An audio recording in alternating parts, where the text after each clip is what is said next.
proceeds to Christian faith organizations and to conservation efforts. I love the outdoors. I love this coffee. And you can get a fantastic 10% discount on all of their brands, and including their great mugs, by just using the promo code JUSTNEWS at wired2fishcoffee.com. Go check them out today.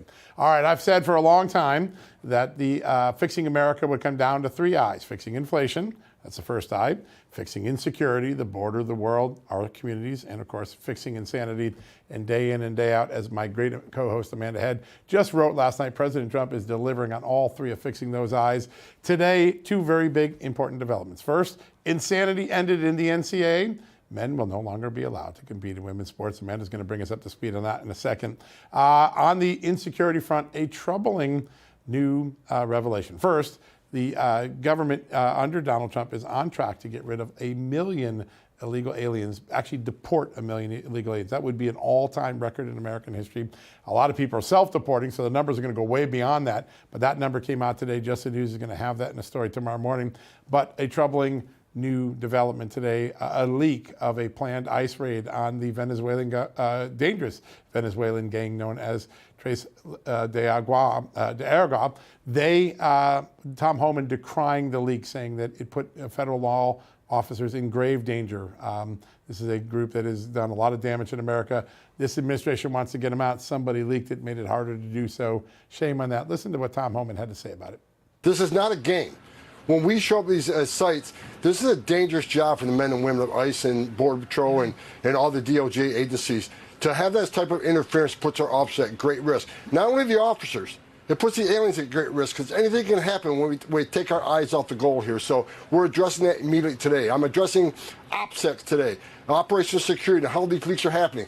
We've already identified how this operation got leaked. I'll deal with that today. Wow. That's a guy who means business. He says what he means and means what he says, and he gets it done. I want to bring in Amanda, my amazing co-host. Amanda, you had a great story this morning. 20 of the promises that President Trump made in his platform all delivered already in just 17 days. Yeah, it's amazing. Pretty amazing, wasn't it? Yeah, and Good you know, story. I think that the key here is that so many people have heard President Trump talk about his agenda over and over. They might not have actually realized that he did have these specific 20 points. So I did write an article about that today over on justthenews.com. Everybody go check it out. But that is about all of the ways that President Trump has delivered on his most important agenda items, all in just the first 17 days. I can't believe it. It's only been 17 days. So you can go over and read that over on justthenews.com to get a fuller picture. But here are just a few of the things that he has delivered on. Sealing the border, of course, and stopping the migrant invasion. As John just spoke about, the president and his team are doing everything they can to actually enforce immigration laws already on the books. He declared a national emergency at the southern border and has already resumed building the border wall. Ending inflation. This was a huge part of his platform, and making America affordable again. Republicans on Capitol Hill are readying one big, beautiful bill that will slash roughly $1 trillion of spending from the budget and make his 2017 tax cuts more extensive and permanent. Of course, they are already looking at slashing the budget considerably too, and with Elon Musk and Doge helping there. And as Congressman Ralph Norman said last night, he would like to see it between $2 trillion and $6 trillion, which I don't think would hurt anybody's feelings outside the Beltway. Inside the Beltway is a different story. All right, and his work to prevent World War III, restore peace in Europe and in the Middle East, build an Iron Dome missile defense shield over our entire country. That one is pretty self-explanatory, and we've already seen his policies starting to work even before getting into office, helping to negotiate that ceasefire between Israel and Hamas. And how about this one? Ending the weaponization of government against the American people. On Inauguration Day, he signed the Ending the Weaponization of the Federal Government Executive Order, which applies to not only presidents and elected officials, but to all Americans.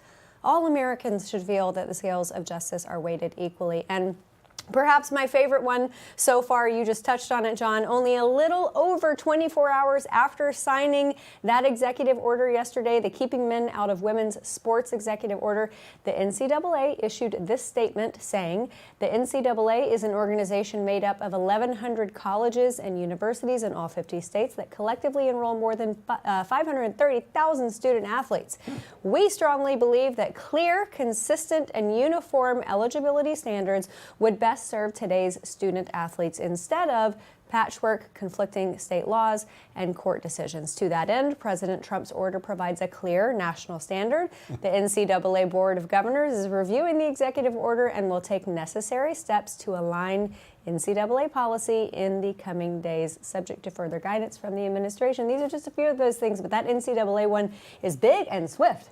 It is. I mean, just think about it. They were the ones that allowed the swimmers and the volleyball player and all those things that brought Riley Gaines to the forefront of this fight. That's right. And now they're backing down. That's a big victory for the American people. All right, we've got the perfect first guest to kick off today's show. Why? Because when it came to fighting inflation, insanity, and insecurity, he's been on the front lines of it for a long time. He is one of my favorite members of Congress from the great state of Wisconsin, Congressman Tom Tiffany. Sir, great to have you on the show today. Hey, John and Amanda. Good to have you, sir. Let's start off with the process. Donald Trump's got all the executive orders out to shoot, 20 of them dealing with the 20 promises he made during the campaign. Congress wants to codify these and make these long-term and impenetrable in the courts. Tell us where we are, particularly with the idea of that reconciliation bill. What are things looking like? What sort of cuts might we see there? Yeah, so we've got a variety of things that are going on here, trying to, as we go through the reconciliation bill, to try to codify some of the things that the president has enumerated. I'll give you one that I authored with my co-author, Representative Burgess Owens from Utah, and that is to codify DEI, to make sure that that goes away here in the United States of America, that we are a merit-based society. And we've got the bill drafted. Hopefully we're going to be able to pass it. And there's a number of bills that are like that to codify these things that the president is talking about. So think about permitting also for energy products or energy projects. We cannot get inflation down unless we bring down the cost of energy also. Those are two of the examples. I love that. Congressman, I want to bounce back to something that we mentioned a moment ago, because I'm pretty sure I remember you're a girl dad with 3 daughters. And to see President Trump yesterday surrounded by all of those women and the young girls who were supporting him in signing that executive order, I have to think that even President Trump's naysayers, with a visual like that, and then today, a little over 24 hours, the NCAA coming out with this statement, I have to think that even his critics are thinking, oh, wow, okay. Wasn't that incredible? When I watched that last night, I watched a rerun of it. I mean, to a certain extent, it was touching to see these young girls that they are going to have equal opportunity here in America. And it's Donald Trump that signed that executive action into law. And it's the age of insanity, hopefully, is behind us. All the way from the summer of love back in 2020 with riots across America to this stuff like men being able to go into girls' bathrooms. Hopefully that age of insanity is behind us, and a great America is back before us under President Trump. Yeah, it is. Sir, earlier today on Just the News, we had a story documenting, these are Justice Department documents, so it's the government's own records, showing that $9 million of USAID funds went to a terrorist group. Yep, they didn't vet the guy. The guy moved it right to Al-Qaeda's affiliate in Syria and Iraq. It doesn't surprise you, I know, because you've been worried about USAID for a long time. But there's some ideas about what to do now that we're shuttering that department. Some people, like Congressman Andy Ogles, one of your colleagues, suggesting maybe we reroute some of these USAID funds to help speed up the deportation of illegal aliens. Your thoughts on the USAID mess and how it can be turned into a success for the American people? As always, a great idea by my colleague, Representative Ogles. But I would just, when you talk about cuts that you talked about earlier, $1 trillion worth of cuts, that's not enough. We need more. And this is one place where we could just reduce that spending. The American people have no reason to spend money on these USAID projects. But it is important that we continue to expose who was getting this money, because it was the ultimate grift on the back of the American taxpayer. Yeah, great point. It was. Congressman, I want to ask a technical question, because I know a lot of people are so supportive of stripping away some of these agencies and organizations, USAID chief among them. If the aid has not yet been allocated, if the transfer has not taken place and the resources have not been, transferred to that agency, can that just be a refund for the American people, or does it have to be reallocated? I think this is going to be one of the things that gets challenged in the courts, because Do you think the Trump administration is going to be aggressive on this front? The past 17 days, as you guys have just highlighted, they're going to be aggressive. I think they're going to be aggressive on this front, and they're going to try to bring this back. I think you're going to see court challenges in regards to that, and I hope the Trump administration wins, because they should pull back every single dollar that they can, including the green energy money that is out there that has been funding the green fantasy, which hopefully that's over with also in America. Yeah. You touched on something that I think is so important, because it will have a direct impact on inflation, and that's permitting reform, which speeds up energy and other projects. And then, of course, that means we spend less and things become less expensive. There's an idea out there that's floating around in Congress. I want to see if you've got any intel on it, that changing some of the permitting rules so that when you meet the requirements of a project, that's it. The bureaucrats can't come in and add 500 new requirements just to keep you tied up in bureaucratic limbo. Can you give us some sense of what some of these permitting reforms are going to look like and how they could really make a huge difference in America? Yeah, to set hard deadlines. So you give 30 days, 90 days, whatever, to review a particular project or a portion of a project, and then you got to get an answer. But I think this is where the agency heads are going to be really important that President Trump has named, because they need to hold the people in their department who are in charge of these things. They got to hold them accountable, because oftentimes you just see this, it'll be 90 days and then they're like, we can't get you an answer yet. And it morphs into 4 months, 6 months, whatever. They got to hold their people accountable in the agencies. You're going to get the American people an answer in the statutory deadline that is in the law. Wow. Sarah, awesome. I think one of the best ways that we can shift sentiment is by using truthful language. And another thing that President Trump has done with his Department of Homeland Security is to start calling illegal aliens instead of undocumented non-immigrants, or whatever jargon they put together for it. How important is that, so that the American people get the message that these people already broke the law? Yeah, so we've talked about the age of insanity, right?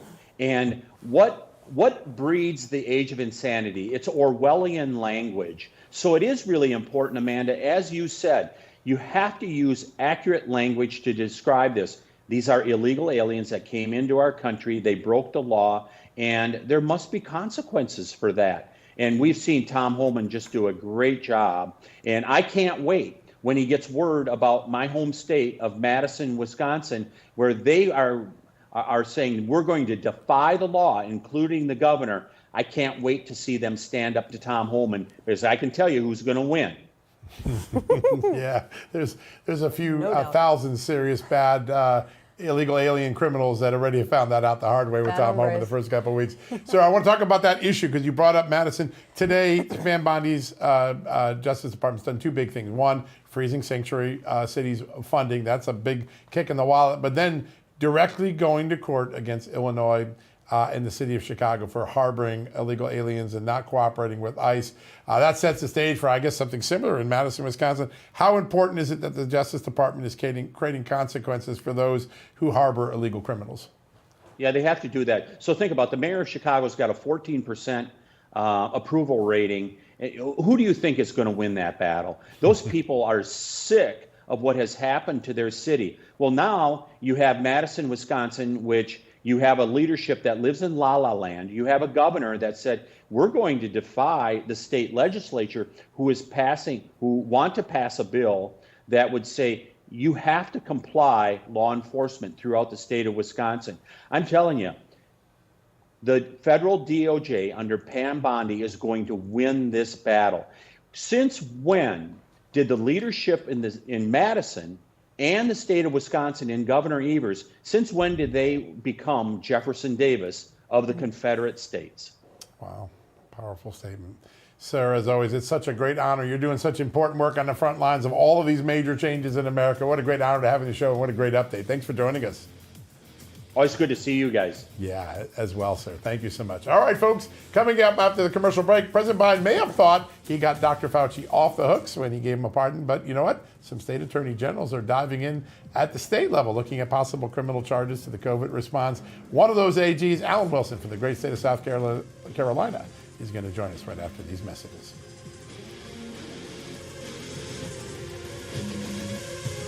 Hey, America, are you looking for a voice that really represents your values? AMAC, the Association of Mature American Citizens, was created to champion the needs of Americans who believe in faith, family, and freedom, like you and I do. With over 2 million members, their mission is simple but powerful: to protect the interests of all freedom-loving Americans, safeguarding Social Security and Medicare, and advocating for common sense policies. Members gain access to incredible member benefits, including the award-winning AMAC magazine, from exclusive discounts on travel insurance and everyday services to a strong voice in Washington. AMAC is here to make a difference in your life and our nation. Joining AMAC isn't just about benefits, regardless of your age. It's about belonging to a community that stands for timeless American values. In honor of President Trump's first 100 days in office, AMAC is offering an incredible deal. Enroll in a 5-year AMAC membership like I do for 47% off. Normally $60, join today for only $32. Visit amac.us/justnews today to take advantage of this special offer. That's amac.us/justnews. Join AMAC and become part of a movement that stands for your family and your future.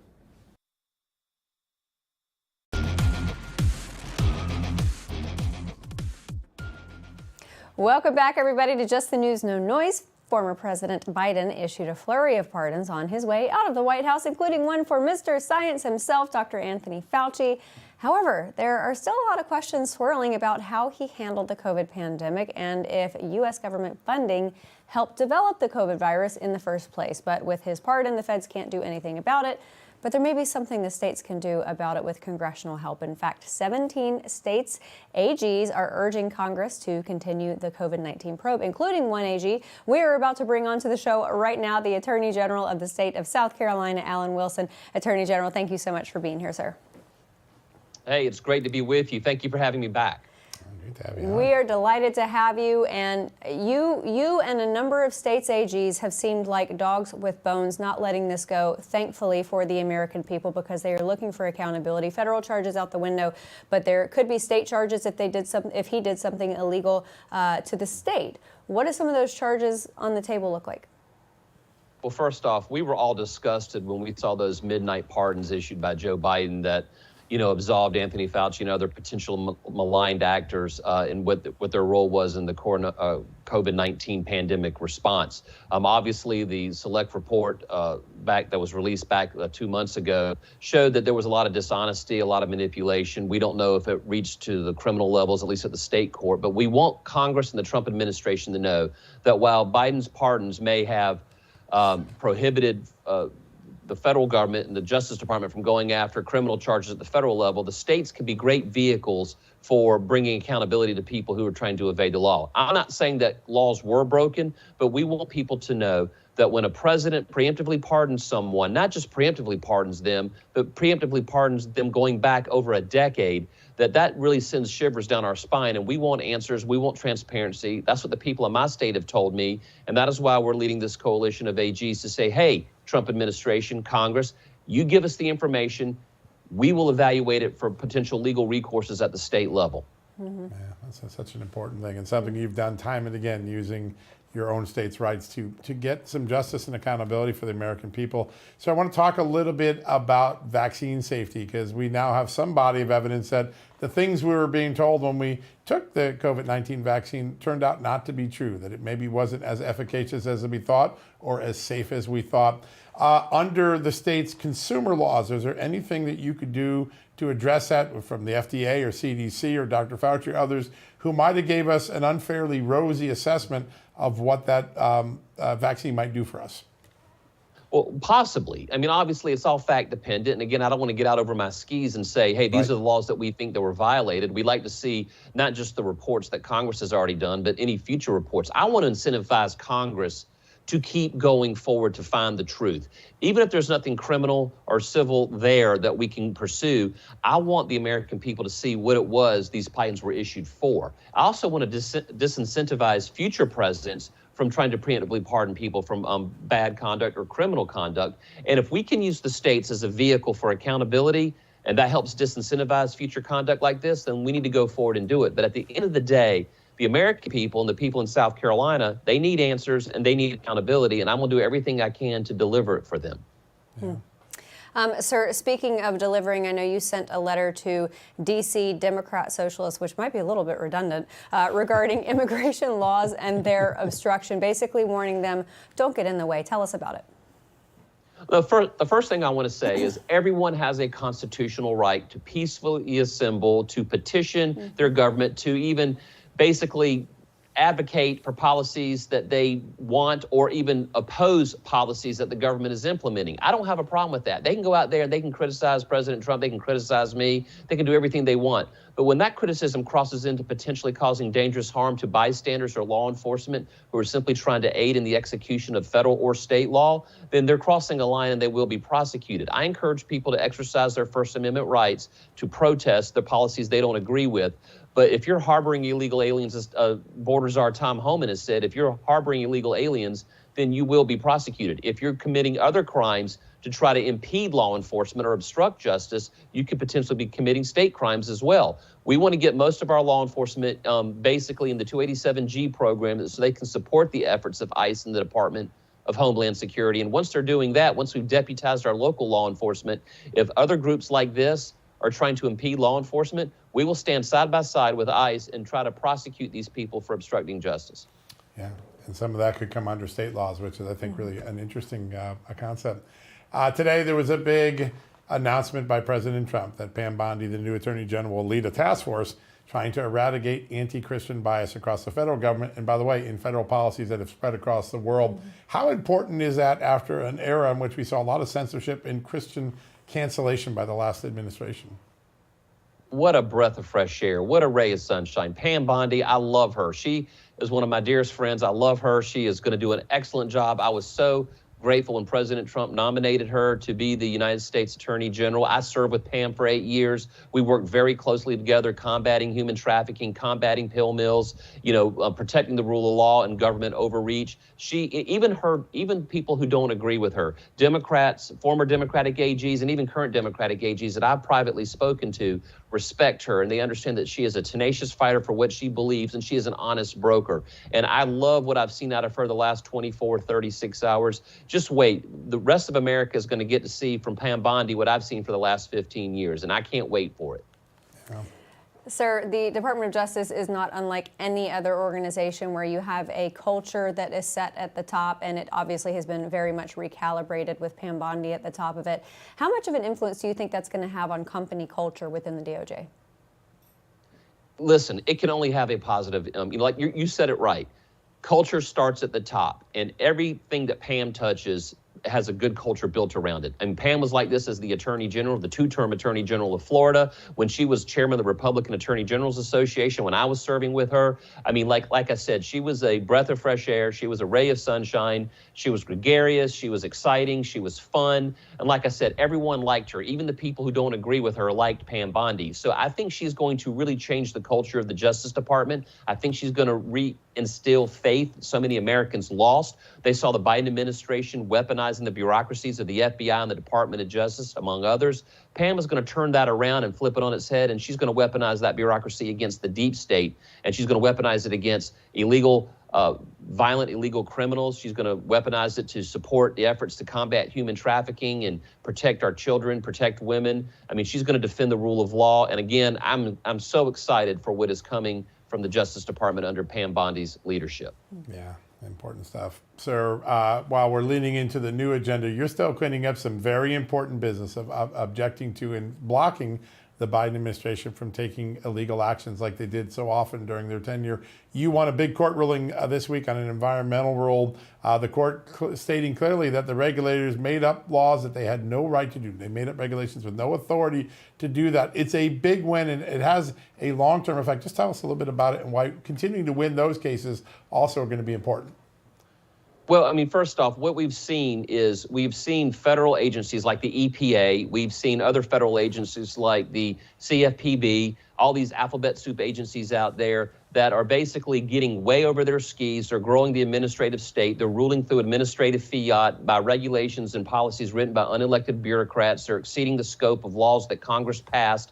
They're going out there and they're doing things that are radical and leftist are being pushed by radical and leftist people with an agenda. And what we're trying to do is we're trying to get these cases before the Supreme Court. The Supreme Court is starting to roll those back. They shot down Chevron deference this past year. You've seen them do it in other cases where they're basically rolling back the scope of the federal administrative state. And again, this is just one more tiny win that's going to help us put the scope of the federal government back in its rightful place, and it's going to help constrain the power of unelected bureaucrats who have been running roughshod over the American people for far too long. I couldn't be happier with this ruling, and I'm looking forward to the wins we're going to get in the next couple of months, and as well as the next couple of years.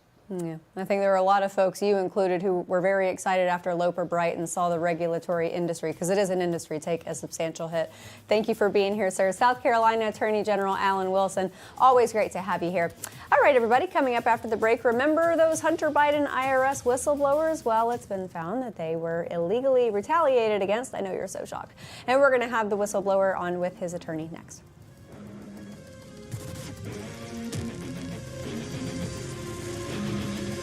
Hey folks, yesterday we had a live interview with Dr. Holly Lucille about a great supplement store, Pure Health Research, one of our great partners here at Just the News and Real America's Voice. Unfortunately, due to technical issues, our discount code was not working. However, it's fully active now. We fixed it so you can take advantage of this great offer and try out any of their 45 products with a 50% discount. You heard me right, half off.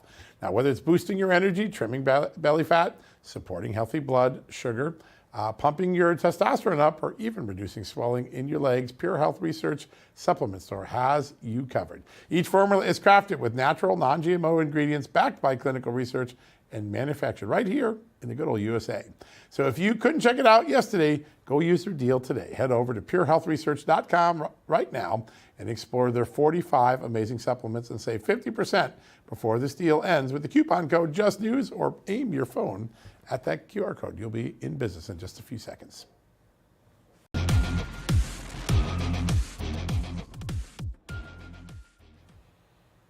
Welcome back, folks. Yesterday at the top of the show, we broke this story. The Office of Special Counsel, the Whistleblower Protection Agency, ruling that the IRS whistleblowers who blew the whistle on the Hunter Biden political favoritism that kept him from getting the sort of criminal justice he should have for quite some time, well, that they were retaliated against. They were wrongly removed from the case. They were also gagged so that they couldn't talk to Congress and others about the improper conduct that they saw. By the way, conclusion that that retaliation was illegal. That's a very important thing. We're very lucky to be joined today by both of those brave men, Gary Shapley and Joe Ziegler, two great IRS agents who blew that whistle, and their lawyer, a familiar face on this show, Empire Oversight President Tristan Levitt. Gentlemen, welcome back to the show. Thank you for having us. Yeah, it's a great honor. Congratulations. It was a big win. I know it's not a complete win. None of these things are ever complete. Tristan, start us off just explaining where the OSC came down on the important question of were these two great men retaliated against. We filed with OSC way back in May of 2023, and it was just 2 days after both Gary and Joe were removed from the Hunter Biden case. Of course, we had already come forward. The testimony wasn't public yet, but the IRS definitely knew, and DOJ knew, that these guys were coming forward. So after 20 months, we've been able to get this finding from the Office of Special Counsel, which I formerly led for a period of time as the acting. And this is a big deal for them to find that it was retaliatory. You know, the IRS can't, there's no reason they can point to for removing these guys that stands up under scrutiny. And so along with the gag orders, this is a significant procedural step and highlights to the world that what the IRS did to these folks is wrong, even though the IRS is the only part of this. The OSC has not been able to find out DOJ's portion yet because they are stiff-arming OSC. But this is a victory for today with the IRS finding. Wow. Absolutely. Gary and Joseph, you both have been through so much. Gary, I want to start with you because any of this retaliation should be illegal. That's why whistleblowers are to be protected, especially when you're speaking out about something as dire as this situation. But you were retaliated against in the form of being removed from that project. You were retaliated against with the gag order. And as I understand it, the retaliation is still ongoing? Yeah, that's correct. I mean, every day it's a challenge to do our job here in the International Tax and Financial Crimes Group. I have some of the best agents, you know, in the whole country, and we're working some of the most complex international cases. And you know, the senior leadership, you know, is doing everything they can to put up roadblocks in front of us, because every time they can delay us a day or 2 or 3 days, negatively impacts, what we're able to achieve. And ultimately, that's one of the things that I think needs to happen is that, IRS criminal investigation senior leadership is not there based on merit and performance. They're there based on this bureaucratic process that promotes people based on, these fabricated titles. And, they just simply, they're there and they're protecting the bureaucracy. And we need to change that. Yeah, that's right. Joe, you did your work with such stellar performance. I mean, you guys were top rated. You were the best of the best of the IRS. I know this last couple of years have been difficult for you. Just talk a little bit about the personal toll, blowing the whistle, doing the right thing, and then having retaliation occur to you, what it does to you personally. Yeah, so it has significantly affected my life, affected relationships I've had, lost a lot of people in my life because they did not agree with what I was doing. And as far as it's crazy how you keep finding out more and more information as we go further and further down this road. We recently found out last month, or very, very recently, that the email that I sent up to the commissioner of the IRS at the time, Danny Werfel, that was actually deleted by the current acting commissioner, Doug O'Donnell. So he actually deleted my email prior to it going up to them, and then turned that over to Department of Justice, asking them if I did something wrong. And then my senior leadership came back to me and said that I may have broken the law and that I should cease and desist from sending anything outside of my chain of command, an illegal gag order. They still haven't corrected a lot of those things that they have said to me. And what it's done is it's instilled this fear in whistleblowers coming forward, and it's intentional. And I just hope that we can come to a point to where we don't do this anymore to people who are trying to speak the truth. What we should have done in that situation is hey, I am hearing what you are saying. I completely agree with you. And here's how we are going to move forward. The lack of transparency in the IRS, it's still occurring to this day. And that's what we need to move forward to, that we communicate better with each other, that we're more transparent. Yeah, it's ludicrous what you've been through. It really has, gentlemen. Well, and to that end, Joe, I'll just follow up with you because you have been retaliated against not only in your professional life, but also, as you talked about, with relationships. How can the IRS not only correct what it has done, but go above and beyond that and make you whole again? So there's multiple ways. My reputation's been ruined. So I'm in therapy right now. So there's a significant cost to that. I lost my marriage. So there's the cost that relates to that. There's just the best way is, hey, these guys were right. They are exactly what employees of the federal government should be. And let's do something to show that, hey, at the end of the day, Gary and we want to promote change within the federal government and within the IRS. And the only way that you do that is by creating policy, creating procedures that don't allow this to happen again.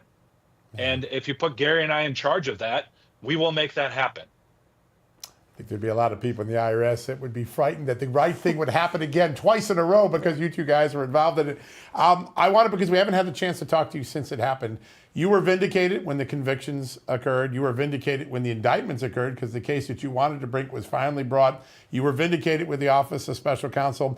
I'd like to get both of your reactions to the idea that President Joe Biden, on his way out the door, took away the penalty for his son for crimes that you guys ultimately proved. Yeah, well, that just shows the true colors of Joe Biden, and really underscores the just hypocrisy that the Democratic Party has been purveying to the American people for years and years. Right? It was clear that he was going to pardon his son. He just lied straight to everybody's face, and really what hurt the Democratic Party and helped the Republican Party more than anything was everyone seeing that Joe Biden was going to pardon his son, pardon his family members for what, for the crimes that they committed that just we weren't allowed to investigate. So look, it's going to be years and years to come that the party is going to take the Democratic Party to overcome what Joe Biden did to it by pardoning his son and his family members. That's a great point. Tristan, I wanted to go to you, but now I feel like there is an obvious opportunity for both Gary and Joe. I know you guys love what you do. I know that you are passionate about the work that you have done. But if there was an opportunity for some type of advisory position to help this administration do an overhaul at the IRS, would you guys be willing to move into that type of role? Yeah, absolutely. Hands down. Yep. We're ready to serve. I was pushing the Doge before the Doge was a. That's acronym. right. I mean, Yeah, you were pre-Doge. Yeah, you were popular before then. Gentlemen, I want to say this public. I've covered lots of whistleblowers over my 30-year career as a journalist. You two did everything by the letter of the law. You did it patriotically. You did it not because of politics, because it was the right thing to do. We need to make sure your reputations, your careers, and your lives are restored for the sacrifices you made. And I just want to personally thank you. As a journalist, as an American, you did something great for this country, and we're grateful for it. We really are. thank you very much. Appreciate it so much. Thank you. Yeah, and Tristan, thanks for bringing such great legal advice to these two gentlemen. You guys are winning piece by piece. It's a great thing. All right, we're going to take a quick commercial break, folks. When we come back, we're going to talk a lot more about government waste. It's been exposed this past week. So much of it just keeps going on. We got a lot more of that with Tyler and Neil right after these messages.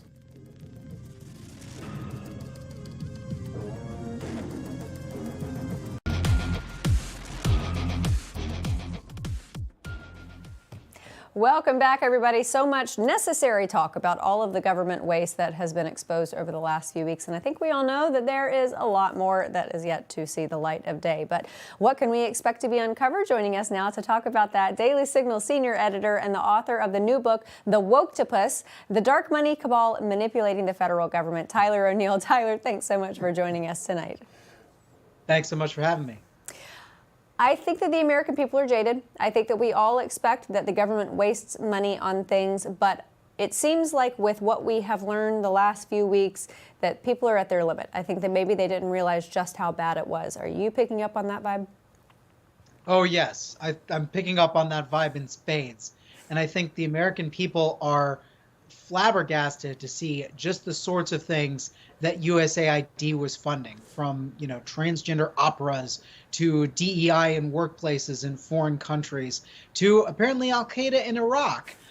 It's one thing after another. And it's all just, so much of it dovetails directly with George Soros, the Open Society Foundations, the sort of funding he's been doing across the world and here at home. And he's been funding the Woketopus. He's one of the main forces. Open Society is one of the big parts of the left's dark money network that I expose in the book, funding these woke NGOs that staff and brainwash the federal government. Yeah, you've done such a good job. And by the way, your story yesterday was spectacular. It really brought people up to speed on just how close the alliance is with these far left groups funded by Soros and USAID. They weren't doing the people's business, they were doing the liberal people's business. And you did a great job on that story. I want to talk a little bit about the narrative, because in Washington, policy battles are won by who controls the narrative. And the Democrats ordinarily would have made all of these USAID employees to be victims. That's their narrative. But the fact of the matter is, conservatives and news media got the story out first that these aren't victims. These are villains who misspent your money, didn't guard your money, didn't protect the interests of the United States. How important, as Doge rolls on, for the narrative to continue to show that it isn't victims of poor federal workers losing their jobs, it's federal workers who did their jobs poorly and let down the American people? Yeah, and abused the power that has been entrusted to them by the people. I think what we're seeing and what my book really exposes, the mentality of the deep state, which is that the bureaucrats know better than the American people and the American people's elected representatives. That's the thing driving all of this. And I think that is the message we have to continue to hammer home. And one of the great places that's doing that right now is the Napolitan Institute, with their polls talking about these federal government managers, these bureaucrats. 64% of them say, when the DC bureaucrats who voted for Kamala Harris were asked in a poll if they would follow a lawful Trump order, even if they thought it was bad policy, 64% of them said they would not follow that lawful order.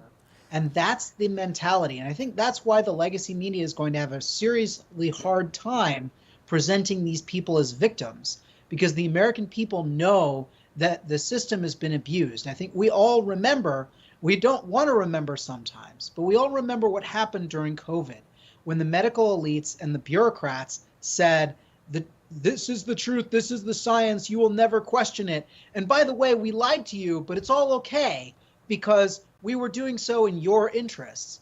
I think all of that revealed for the American people why we can't have faith in these bureaucrats and why what Trump is doing is so necessary. Yeah. Tyler, it is just such a deep, deep problem. There are literally tens of thousands of career bureaucrats in this city. They don't go away with the administration. They just hang around like a bad mole or something. Are there self-sifting ways to weed them out of the government? I know obviously showing up to work is probably going to be something that's quite effective. President Trump offering exit packages to people who are willing to resign. Any other of those type measures that can be imposed that might kind of purify Washington?